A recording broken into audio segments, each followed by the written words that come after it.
Don't get wedded to your building, get wedded to your community. Recognising that everybody's got strengths, everybody's got something to contribute. So let's start with the kind of work that you're engaged in, Mark. For the last 35 years, I've worked around all the council estates and social housing estates in Gloucestershire. What are your hopes and dreams for the communities in which you've worked and indeed in which you're working at the moment? Well, we want our neighbourhoods and our communities to be stronger, more resilient, more community-led, and less impacted on by multinational business and by big public sector organisations who will make decisions that are completely divorced from our local reality and our local communities.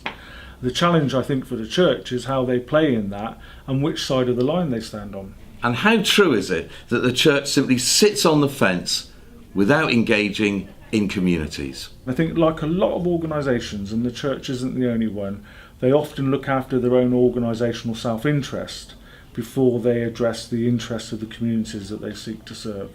Sometimes we need to be a little bit exposed, we need to take a risk, because that's the right thing to do. And because if we want justice for people and if we want equity and fairness in society, then we have to stand up for those things. And normally, if we do that, we're standing up against powerful people, because that's the people who've got the advantage. And it puts the church in a very vulnerable Indeed. position, which sometimes they're afraid to take. Yeah, and traditionally that's where the church has stood, on the side of the status quo. Obviously there are honourable exceptions to that, and in many of the neighbourhoods that I've been involved in, the church has offered fantastic local leadership and has been one of the key factors in local change, but not always. And really, what is the church for if it can't lead people to a place where there's justice and fairness? It's always a source of amazement to me when people start their church roof appeals and they seek to raise 100,000 or 200,000. The question I ask the local vicar is, would you rather spend £100,000 on your roof, or would you rather spend £100,000 on connecting with the local community and getting your message across to local people and offering them the support that they need?